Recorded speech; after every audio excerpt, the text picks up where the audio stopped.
ಎರಡನೇ ಹಂತದ ಲೋಕಸಭೆ ಚುನಾವಣೆಗೆ ಎಲ್ಲ ರೀತಿಯ ತಯಾರಿಗಳು ನಡೀತಾ ಇದೆ. ಇವತ್ತಿನವರೆಗೂ ಕೂಡ ಅಭ್ಯರ್ಥಿಗಳು ಮನೆ ಮನೆಗೆ ಹೋಗಿ ಬಹಿರಂಗ ಪ್ರಚಾರದ ಮೂಲಕ ರೋಡ್ ಶೋಗಳ ಮೂಲಕ ಪ್ರಚಾರವನ್ನ ಮಾಡ್ತಾ ಇದ್ರು, ಮತಯಾಚನೆ ಮಾಡಿತ್ತು.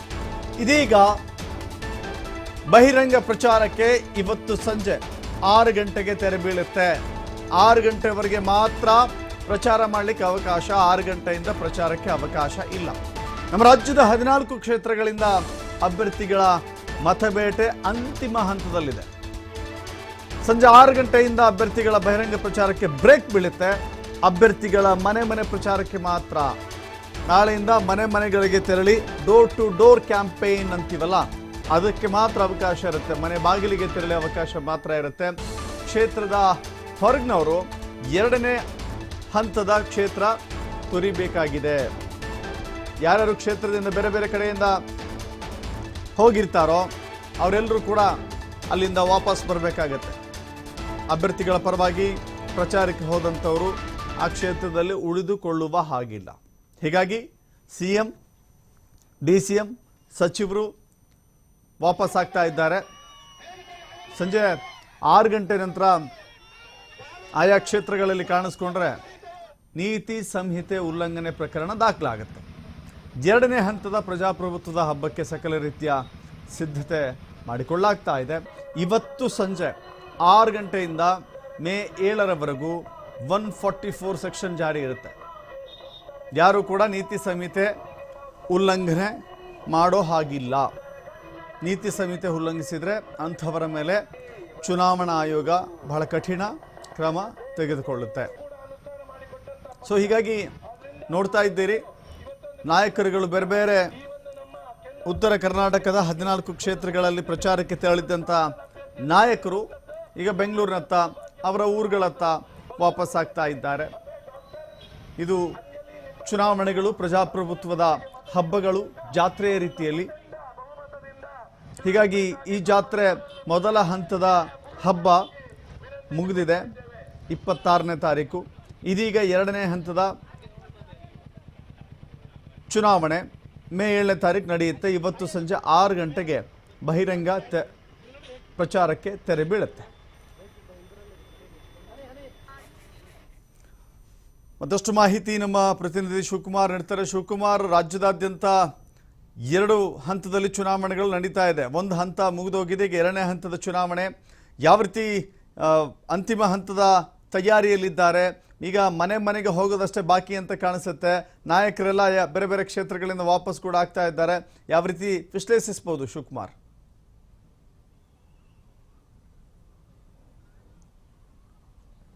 ದಶರಥ್, 2ನೇ ಹಂತದ ಲೋಕಸಭಾ ಚುನಾವಣೆಗೆ ಈಗ ಕ್ಷಣಗಣನೆ ಪ್ರಾರಂಭ ಆಗಿದೆ. ಕೇವಲ 2 ದಿನಗಳು ಮಾತ್ರ ಇದೆ ಮತದಾನಕ್ಕೆ. ಇವತ್ತು ಇನ್ನೇನು ಕೆಲವೇ ಕ್ಷಣಗಳಿದೆ ಬಹಿರಂಗ ಪ್ರಚಾರಕ್ಕೆ.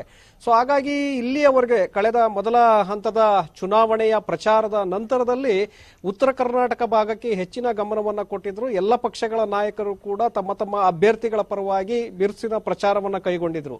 ಅದರಲ್ಲಿ ಮುಖ್ಯಮಂತ್ರಿ ಸಿದ್ದರಾಮಯ್ಯನವರು ಕಳೆದ 10 ದಿನಗಳಿಂದಲೂ ಕೂಡ ನಿರಂತರವಾಗಿ ಅಭ್ಯರ್ಥಿಗಳ ಪರವಾಗಿ ಪ್ರಚಾರವನ್ನು ಮಾಡಿದ್ರು. ಒಂದೊಂದು ಕ್ಷೇತ್ರಗಳಲ್ಲಿ 2-3 ಬಾರಿ ಅವರು ಪ್ರಚಾರವನ್ನು ಮಾಡಿದ್ದಾರೆ.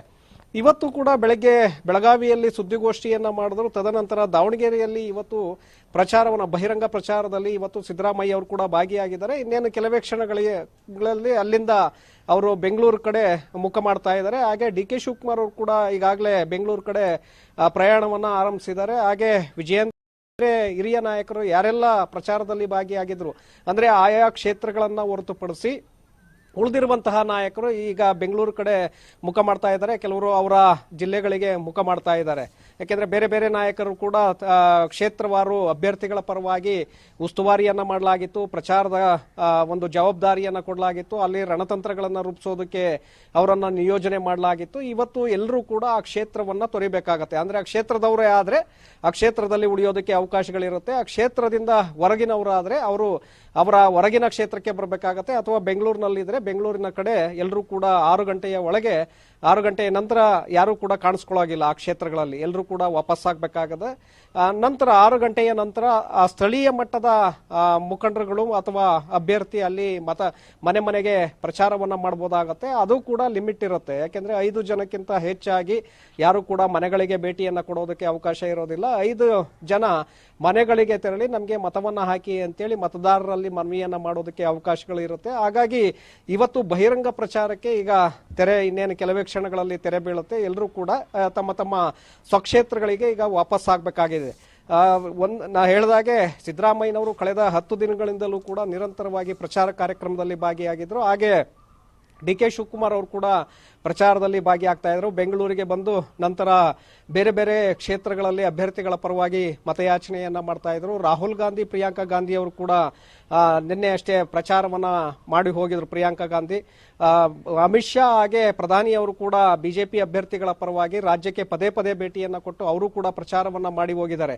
ಈಗ ಉಳಿದಿರುವಂತಹ ರಾಜ್ಯಗಳಲ್ಲಿ ಏನು ಬೇರೆ ಬೇರೆ ಮತಯಾಚನೆಯನ್ನ ಮಾಡೋದಕ್ಕೆ ಈಗ ಅವರು ವಾಪಸ್ ಆಗಿದ್ದಾರೆ. ಇವತ್ತು ರಾಜ್ಯದ ಮಟ್ಟಿಗೆ ನಾವು ನೋಡೋದಾದ್ರೆ 14 ಲೋಕಸಭಾ ಕ್ಷೇತ್ರಗಳಲ್ಲಿ ಇರುವಂತವರು ಈಗ ತಮ್ಮ ತಮ್ಮ ಸ್ವಕ್ಷೇತ್ರಗಳಿಗೆ ಈಗ ಕೆಲವೇ ಕ್ಷಣಗಳಲ್ಲಿ ವಾಪಸ್ ಆಗ್ತಾ ಇದ್ದಾರೆ. ಅಭ್ಯರ್ಥಿಗಳು ಮಾತ್ರ ಮತಯಾಚನೆಯನ್ನ ಮನೆಗೆ ತೆರಳಿ ತಮ್ಮ ಮತಯಾಚನೆಯನ್ನ ಮಾಡೋದಕ್ಕೆ ಅವಕಾಶಗಳಿರುತ್ತೆ. ಒಂದು ವೇಳೆ ಏನಾದರೂ 6 ಗಂಟೆಯ ನಂತರ ಹೊರಗಿನ ನಾಯಕರು ಆ ಕ್ಷೇತ್ರದ ಅಲ್ಲದೆ ಇರುವಂತವರು ಏನಾದರೂ ಒಂದು ವೇಳೆ ಆ ಕ್ಷೇತ್ರಗಳಲ್ಲಿ ಇದ್ದದ್ದೇ ಆದ್ರೆ ಅವರ ಮೇಲೆ ಚುನಾವಣಾ ಆಯೋಗ ಕ್ರಮಗಳನ್ನ ಕೈಗೊಳ್ಳೋದಕ್ಕೂ ಕೂಡ ಅವಕಾಶಗಳಿರುತ್ತೆ. ಯಾಕೆಂದ್ರೆ ನೀತಿ ಸಂಹಿತೆ ಉಲ್ಲಂಘನೆಯನ್ನ ಮಾಡದಂತೆ ಏನಾದರೂ ಪಕ್ಕದ ಬೆಂಗಳೂರಿನವರು ಹುಬ್ಬಳ್ಳಿ ಧಾರವಾಡದಲ್ಲೋ ಅಥವಾ ಬೆಳಗಾವಿಯಲ್ಲೋ ಗುಲ್ಬರ್ಗದಲ್ಲೋ ಅಲ್ಲೇನಾದ್ರೂ ಅವರು ಅಭ್ಯರ್ಥಿಗಳ ಪರವಾಗಿ ಇನ್ನು ಮತ ಪ್ರಚಾರವನ್ನ ಮಾಡೋದು ಯಾರಿಗೂ ಕಾಣೋದಿಲ್ಲ ಅಂತೇಳಿ ಆ ಕ್ಷೇತ್ರದಲ್ಲೇ ಇನ್ನೂ ಇದ್ರೆ ಅವರ ಮೇಲೆ ಕ್ರಮವನ್ನ ತೆಗೆದುಕೊಳ್ಳೋದಕ್ಕೆ ಅವಕಾಶಗಳಿದೆ. ಹಾಗಾಗಿ ಎಲ್ಲರೂ ಕೂಡ ಬಹುತೇಕವಾಗಿ ಈಗ ತಮ್ಮ ತಮ್ಮ ಸ್ವಕ್ಷೇತ್ರಗಳಿಗೆ ಮುಖವನ್ನ ಮಾಡ್ತಾ ಇದ್ದಾರೆ. ನಾಳೆಯಿಂದ ವಿಶ್ರಾಂತಿ, ಯಾಕೆಂದ್ರೆ 7ನೇ ತಾರೀಕು ಚುನಾವಣೆ ಇರೋದ್ರಿಂದ ಎಲ್ಲರೂ ಕೂಡ ವಿಶ್ರಾಂತಿಯನ್ನ ಪಡ್ಕೊಳ್ತಾರೆ. ಮುಖ್ಯಮಂತ್ರಿಗಳಿರ್ಬೋದು, ಉಪಮುಖ್ಯಮಂತ್ರಿಗಳಿರ್ಬೋದು, ಹಾಗೆ ಬಿಜೆಪಿ ನಾಯಕರು ಕೂಡ ವಿಶ್ರಾಂತಿಯನ್ನ ಪಡ್ಕೊಳ್ತಾರೆ. ನಂತರ ಮುಖ್ಯಮಂತ್ರಿಗಳು ಮತ್ತೆ ಉಪಮುಖ್ಯಮಂತ್ರಿಗಳು ಗುಜರಾತ್ಗೆ ಅವರು ಪ್ರವಾಸವನ್ನ ಮಾಡ್ತಾರೆ ಅನ್ನುವಂತ ಒಂದು ಮಾಹಿತಿಗಳು ಕೂಡ ಇದೆ. ಮೇ 10 ನಂತರ ಅವರು ಗುಜರಾತ್ನಲ್ಲಿ ಕಾಂಗ್ರೆಸ್ ಪಕ್ಷದ ಅಭ್ಯರ್ಥಿಗಳ ಪರವಾಗಿ ಅವರು ಮತಯಾಚನೆಯನ್ನ ಮಾಡಲಿದ್ದಾರೆ. Dasharath, yes, thank you.